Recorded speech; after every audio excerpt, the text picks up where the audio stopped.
Hi, everybody. Okay, I have to slightly apologize because I've been so much on try and watch. I've been a little bit behind on my soap operas, but okay.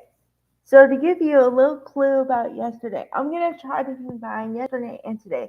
So okay, you've been forewarned. This might be a little bit longer than my usuals, but I'm gonna try to keep it as short as possible.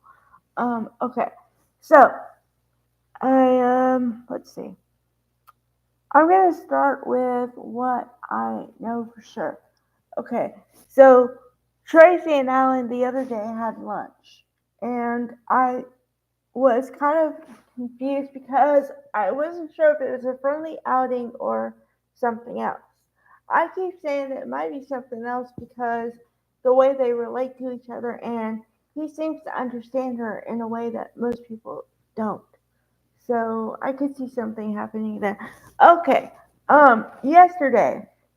Now everybody's saying that there's something wrong with Sharon Newman.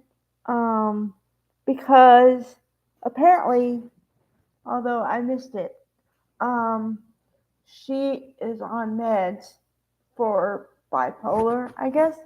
And she was having a conversation with Nick, and he says, "Are you okay?" And she said, "Well, yeah, it's probably my medication because the doctor changed the dosage or something.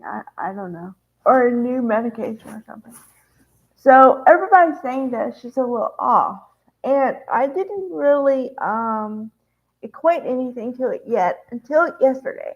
Yesterday is when it hit me.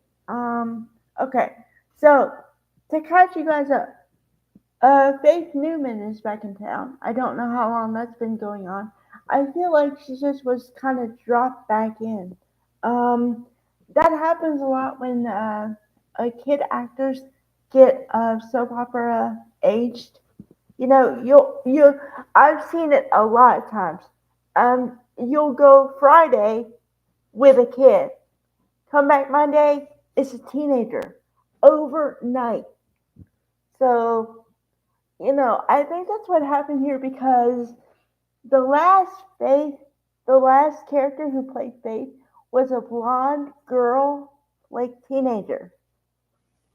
And now she's got more brunette-ish hair. And she seems to be a little taller, but I don't know. Okay. And then remember, okay, I think everybody remembers uh, Cassie, what happened with Cassie, right? And everybody blamed Daniel for the longest time because they thought that he was responsible for what happened to her.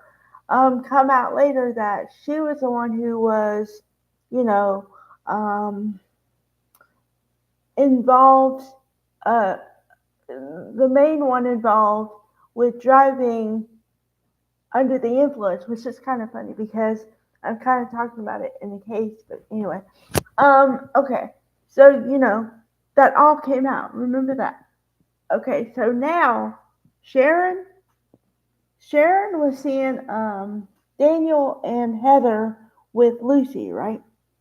And Lucy and Faith are becoming friends, I guess.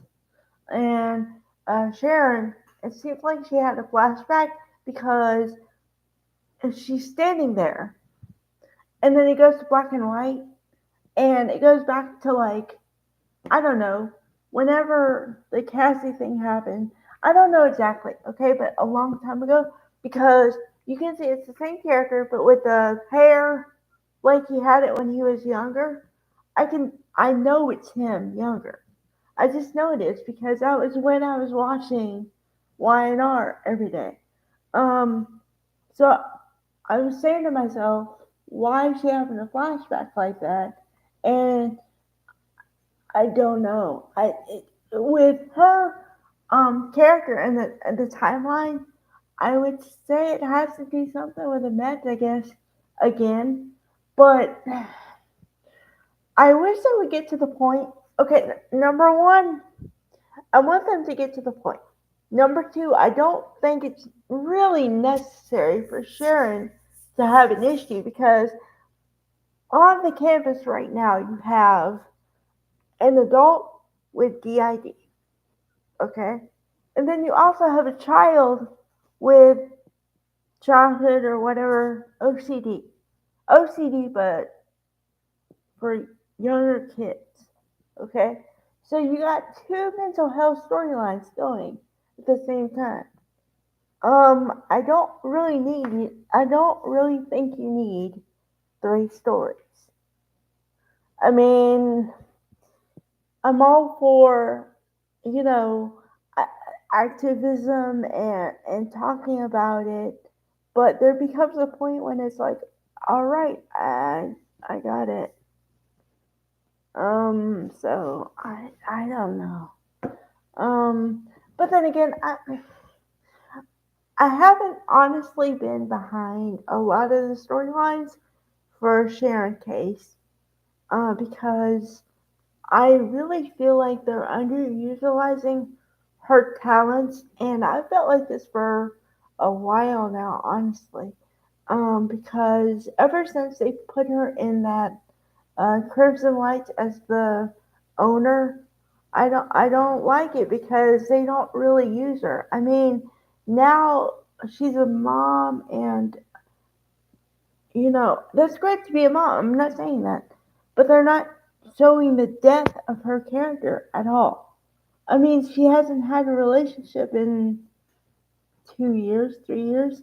I mean, ever since Ray died, she's been in mourning, and then she had one little fling with Connor Floyd, Chance, um, for like a second, and that was gone, and now there's like no love.